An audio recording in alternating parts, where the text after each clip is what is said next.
بەوتەی چەند پارێزەرێک ڕێژەی تەلاق و جیابوونەوەی هاوسەرەکان لە یەکتر ساڵ بە ساڵ لە زیادبووندایە و بە مەترسیەکی گەورەشی دەزانن بۆ سەر کۆمەڵگەی کوردی و دەڵێن ڕۆژانە چەندین داوای جیابوونەوە لەلایەن هاوسەرەکانەوە پێشکەش دادگاکان دەکرێت هۆکارەکەشی بۆ هاوسەرگیری پێشوەخت و قەیرانی دارایی کوردستان و تۆڕە کۆمەڵایەتیەکان دەگەڕێننەوە. جیابوونەوە لە هەموو تەمەنێکە هەیە بەس بە زۆری لەو تەمەنانن کە لە خوار هەژدە یان سەر و هەژدە لە تەمەنێکە کە زەمینە سازیان نەکردە بۆ زەواج کامڵ نەبوون بۆ ئەوی کە زەواج پێک بێنن. داوامی هەیە لە هەر زروفێک لایەنی شەڕ بێ لایەنی اقتصادی بێ زیاترێ بێ ڕێژەکان بڵێن ئێستا گەر ڕۆژانی تر 20 لێک جیابوونەوە هەبێ حەزی لێک جیابوونەوە ئێستا ئەچێ بۆ سی ئەچێ بۆ چل. باشترین چارەسەر ئەوەیە لە تەمەنی خۆیان ئەو پرۆسەیە پێک بێنێت تەمەنەکە لە ڕووی اقتصادی لە ڕووی عەقڵێتەوە لە ڕووی زەمینە سازیەوە لە ڕووی نیشتەجێبوونەوە لە هەموو ڕۆکانەوە زەمینە سازی بکە. ئێمە باسی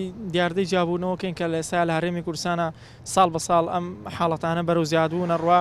ئەگەر ئێمە بیر لە هۆکارەکانی کردن و دیارە کۆمەڵی هۆکارێکێک لە هۆکاران ئەوەیە کە ئەمانە ئەساسی بنەمای زەواجکردنەکەیان بنەمایەکی دروست نەبووە دیارە ڕەنگە زۆرجار ناسینی کەسەکان بنەمایەکی دروستی نەبووە زۆرجار لە ڕێگای تۆڕە کۆمەڵایەتیەکانەوە. کاری تریشەیە بۆ نمونە ئەوی جیاوازی تەمەنەکانە دیارە لێسایە بووە بە دیاردەیە کە ینی بەتایبەتی لە ڕەگەزی مێینە لە تەمەنێکی زۆر کەمە زەواجەکە. هۆکاری هەرسەرەکی لێرەیە هۆکاری ئابووری کە ئێمە لە هەرێمی کوردستانەوە لە دوای ساڵی 2014ەوە کەوتونە قەیرانێکی دارایی قوڵەوە و زۆربەی گەنجانمان لە ئێستای بئیشنەوانەیە کە زانکۆ پەیمانگاکانیان تەواو کردووە ناتوان ئیشێکیان دەستکەوێت کە بتوانن ینی مەسروفاتی خۆیان و هاوسەرەکانیان ڕۆژانە مەسروفاتەکان بکەن.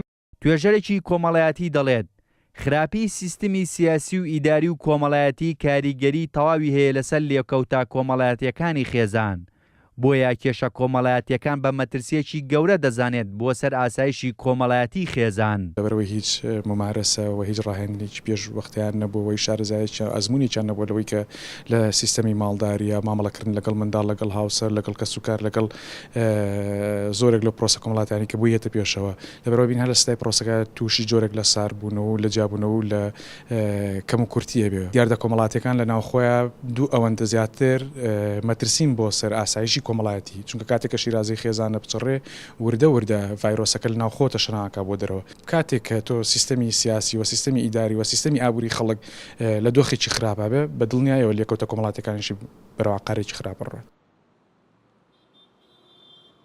بەپێی ئامارێک کە دەستی کوردسات نیوز کەوتووە لە ساڵی 2017دا 1496 حاڵەتی جیابوونەوە لەلایەن هاوسەرەکانەوە لە سنووری پارێزگای سلەیمانی تۆمار کراوە کە ئەمەش کاریگەری خراپی لەسەر کۆمەڵگە هەیە.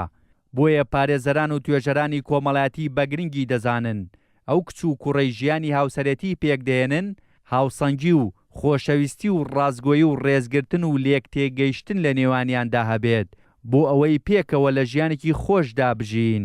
هێمن کەمال، کوردسات نیوز، سلەیمانی.